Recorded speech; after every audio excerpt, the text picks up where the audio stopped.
নমস্কার বন্ধুরা, আমি চলে এলাম নতুন আরেকটা ভিডিওতে। আজকে আমি কথা বলবো 21 নম্বর টি20 ওয়ার্ল্ড কাপের সাউথ আফ্রিকা ভার্সেস বাংলাদেশের match preview, team analysis, team prediction, pitch report ইত্যাদি বিষয়বস্তু নিয়ে। তো চলুন দেরি না করে আজকের ভিডিও শুরু করা যাক। তো যারা এখনও পর্যন্ত চ্যানেলটি সাবস্ক্রাইব করেনি অবশ্যই সাবস্ক্রাইব করে পাশের বেল আইকনটি টিপে দেবেন। তো প্রথমে যদি ভেন্যু নিয়ে কথা বলি, নাসু ইন্টারন্যাশনাল ক্রিকেট স্টেডিয়াম, নিউ ইয়র্কে খেলা হবে। কিন্তু নতুন কিছু বলার নেই, স্লো একদম ফ্ল্যাট পিচ পেসারদেরকে প্রচুর পরিমাণ সাহায্য করে। টস বড় ফ্যাক্টর হতে চলেছে। যে টিম টসে জিতবে অবশ্যই কিন্তু তারা চেস করার দিকে যাবে। স্পিনারদেরকেও কিন্তু একদমই সাহায্য করে না বললে চলে, কিন্তু যত বেশি স্পেস খেলাবে ততই টিমের পক্ষে ভালো। তো স্কোর নিয়ে যদি কথা বলি, আমরা কিন্তু দেখেছি 140 কিন্তু অ্যাভারেজ স্কোর, জেতার জন্য 140ই যথেষ্ট। হায়েস্ট স্কোর কিন্তু 190 এবং সর্বোচ্চ লোয়েস্ট স্কোর কিন্তু 77। তো টস বড় ফ্যাক্টর হতে চলেছে, বারবার বলছি। কিন্তু কোনো টিম যদি জিততে চায় অবশ্যই কিন্তু 120 থেকে 140 রান করতে হবে একটা মোটামুটি চেস করার জন্য।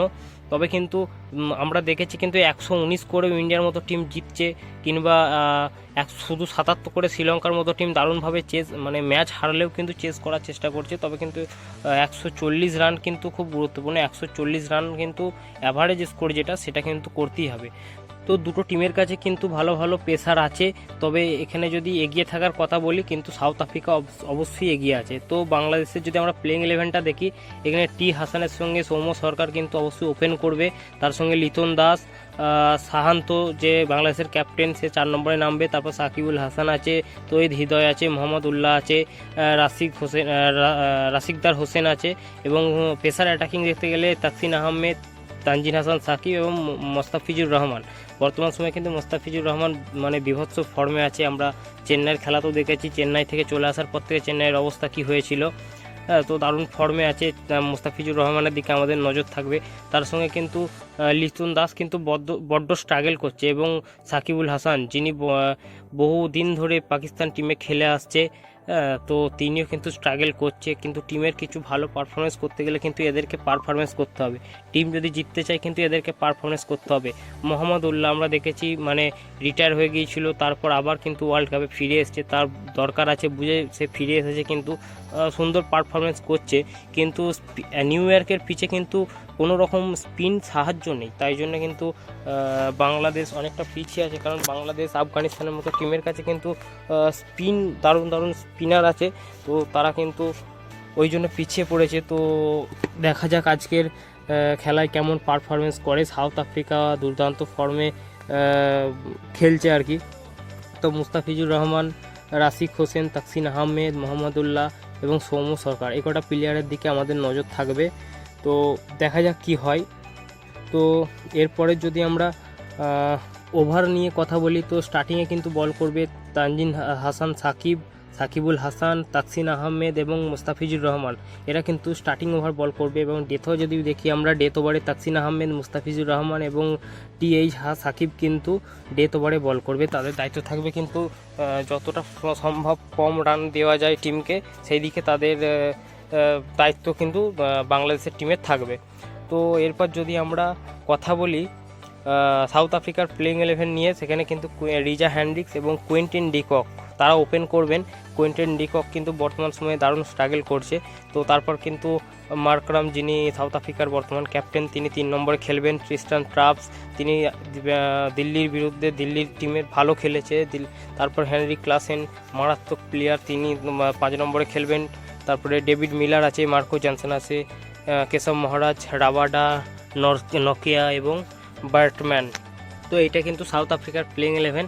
তো যেটা বলছিলাম, কুইন্টন ডিকক কিন্তু বর্তমান সময়ে দারুণ স্ট্রাগল করছে, এবং তার সঙ্গে মার্করামও কিন্তু সেরকম ফর্মে নেই। কিন্তু 4 নম্বর এবং 5 নম্বর প্লেয়ার ট্রিস্টান ট্রাপস এবং হেনরি ক্লাসেন, তারা আমরা দেখেছি কি ভয়ঙ্করভাবে দিল্লির হয়ে ট্রাপস এবং হায়দ্রাবাদের হয়ে ক্লাসেন ব্যাট করেছে। তার সঙ্গে কিন্তু ডেভিড মিলার লাস্টের দিকে কিন্তু মুম্বাইয়ের সঙ্গে ভালো খেলে গেছে। তো এই হলো কিন্তু টপ 6 ব্যাটিং অর্ডার সাউথ আফ্রিকার। এবং যদি বোলিং নিয়ে কথা বলি, মার্কো জনসন বর্তমান সময়ে একটু স্ট্রাগল করছে, তবে কিন্তু নকিয়া এবং রাবাডা তারা ফর্মে ফিরেছে। এবং ব্যাটম্যান নামক এই প্লেয়ারটাও কিন্তু ভালো বল করছে সাউথ আফ্রিকার হয়ে। তো কেশব মহারাজ তাকে দেখতে হবে স্পিন সে কেমন বল করে, এমনি ভালো স্পিনার। তো সমস্ত কিছু নিয়ে কিন্তু সাউথ আফ্রিকার প্লেইং এলিমেন্টটা দুর্দান্ত লাগছে। তো আমরা যদি স্টার্টিং ওভার নিয়ে কথা বলি, রাবাডা, মার্কো জনসন এবং বার্টমান এবং নকিয়া এরা কিন্তু স্টার্টিং ওভার বল করবে বাংলাদেশের ওপেনার জুটিদেরকে এবং টপ অর্ডারকে কিন্তু আউট করতে হবে তাড়াতাড়ি।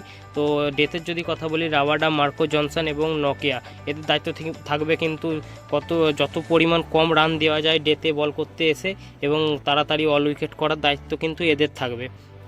তো দেখা যাক রাবাডা, মার্কো জনসন, নকিয়া এদের দিকে তো লক্ষ্য থাকবে, তার সঙ্গে ডিকক, রেজা হেনরিক ক্লাসন, তো এদের দিকেও তো লক্ষ্য থাকবে কেমন খেলে।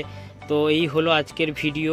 যদি ভিডিওটা ভালো লাগে অবশ্যই লাইক, কমেন্ট, শেয়ার করবেন, সাবস্ক্রাইব করে দেবেন চ্যানেলটা এবং তার সঙ্গে কিন্তু পাশের বেল আইকনটা টিপে দেবেন যাতে আমার ভিডিও আপনাদের কাছে সহজেই পৌঁছে যায়।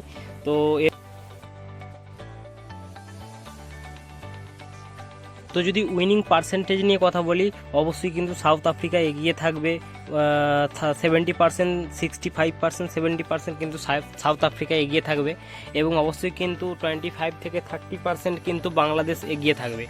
যেহেতু সাউথ আফ্রিকা ভালো বর্তমান সময়ে দুর্দান্ত খেলছে, অবশ্যই কিন্তু তার জন্য সাউথ আফ্রিকা এগিয়ে রাখলাম।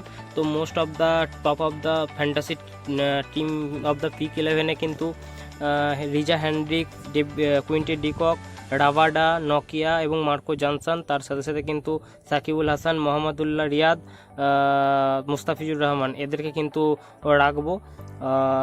তো এই হলো আজকের ভিডিও। যদি ভিডিওটা ভালো লেগে থাকে অবশ্যই কিন্তু লাইক, কমেন্ট, শেয়ার করতে ভুলবেন না। তো আমার একটা স্মল লিগের টিম দিয়ে দিলাম।